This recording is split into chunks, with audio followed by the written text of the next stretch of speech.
in the man cave with Albion Yard. Please share, subscribe and like, obviously. And this is part 3 of the AK Interactive water gel experiment. So this is the second coating. It's now dry, no stickiness to it, and it's got more depth in the colour, a little bit more sheen in terms of the reflectivity. And I think we're heading in the right direction. I'm still not convinced with this colour that I've got the right colour, and almost certainly the undercoat of brown hasn't helped. Now, if you recall, we had a look at the technique of applying the colours, and I'm trying to get this now so we can see the section where, here we go, right at the end.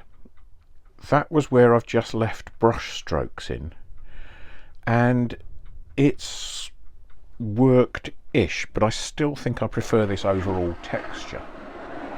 Now, today I've been up to Barnsley, which is relatively close to where I now am, and there's a shop there that supplies this AK Interactive stuff, the Model Workshop, and at that shop I've bought some more colours.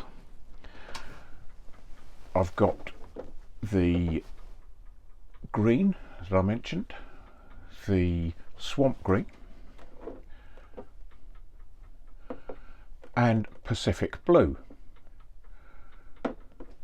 Now, interestingly, when I look at how this dries, it goes on light and then dries to quite a dark colour.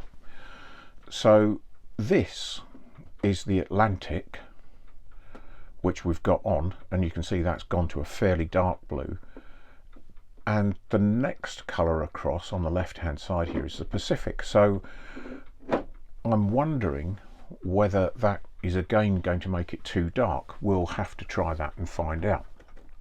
So I've decided that this section that I'm using here is basically going to be throwaway. It's going to be a test piece, so I can do whatever I want with it and put whatever colours I want on it. I've also used on a smaller test piece this water gel effect. It's a very, very thick paste, not quite as thick as the water foam. They also do water foam, so if you're having if you want to replicate, particularly for water dioramas for ships, the foam and the bow wave, then you can use this, and maybe we'll have a look at that at another time. But the water gel effects, I think, may well help to get us some waves. I've got here, in true Blue Peter tradition, a section I prepared earlier, and you can see where I've used the water gel effect, we've got the wave line, and in some light it works well, and others it doesn't. So there's definitely more to come from that. And I think when I look at it, where I've got the stippled effect here, which is the same as I've done here, the match of these lines to get the wave lines actually works better than just putting it across a smoother surface. So I think that's probably going to be the way I'll go. I've also got some paint brushes. I've looked to find some cheap brushes, and here we are. These are from the works, and you can see this left hand brush here. It's called a fan brush, and I'm going to try and use that, and I've got another couple as well, to push into the texture and to see whether I can get a better ripple effect using the gels to start with here. And I'm going to try the Pacific and the Atlantic on this small test piece, and probably on here as well, just to see what sort of effect I get, see how the colour changes. So those are going to be the next steps, and I'll do that over the next couple of days, and we'll be back with some more presentation. Thank you. Okay, so this is stage 3 then. I've used the acrylic gel. This is the Atlantic blue. Where I've put the green on for the swamp colour, there's a slight discoloration on the end here. It's not too bad. But what I'm going to do now is to show you those test pieces we did. These have now dried fully, and this is under my standard lighting, and I quite like that green effect. The Pacific blue has added a bit of depth but no real change to it,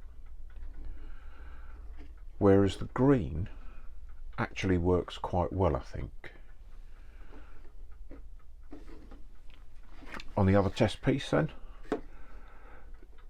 it's dried a lot thicker with a lot more depth to the colour. Not quite sure about that one. That one doesn't seem to have worked quite so well, so there may well be a element of experimentation with the thickness of the covering. Again, the Pacific blue here added a bit more depth, and where I put it straight over the chocolate sort of undercoat colour, then you can see there's no real difference at all, but you can see where it has gone because it's put that light blue tinge across the white underneath there. Right, so here's the couple of test pieces then. This is the bit we saw earlier in the video, and I've also found another bit that I used earlier on when first trying these. The white there that you can see is this water foam.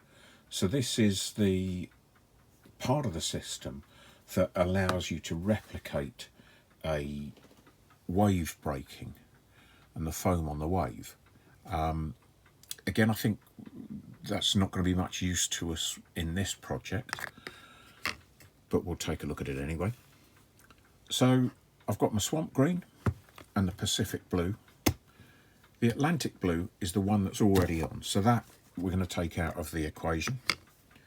The two water gel effects, the foam we don't need. The water gel effect, again, is the one that I've used to make these wave lines with. And initially, I'm not going to use that, but we'll come back to that one when we see how these two colours have worked.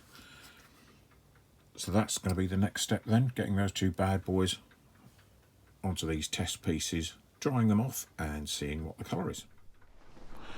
Okay, time to open these up then. First one I'm going to go with is the swamp green, and they come with a seal on them, and as you can see that's quite a gungy snot green sort of colour. So without further ado,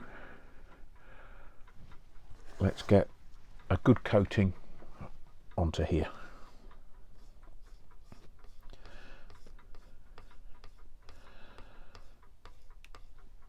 I've no idea what this is going to dry like, and I'm going to give it quite a thick coating and then stipple it so that we get the same sort of effect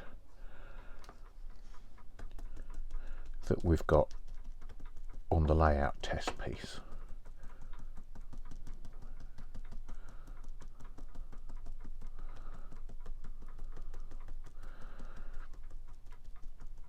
And this here is in effect over an undercoat of the Atlantic blue. So we'll see what that dries like. This pretty much replicates what we've got on the layout, so again I'm going to do the same thing again. A good coating of it. This will be interesting because we've actually got these lines that I've put on with the gel to make the wave pattern. So we'll see what the texture comes out like, and indeed the colour, once I've completed the stippling and using the Pacific blue as well.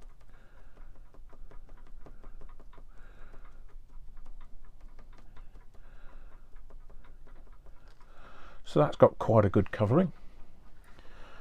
and we'll leave that, close this one up, clean the brush, and then we'll come back for the Pacific Blue.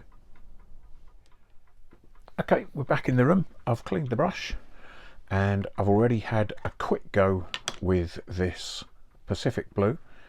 You can see it's a lighter blue, and I'm going to use the same technique across this test piece. Quite a thick coating, and then stipple so that we get the same effect.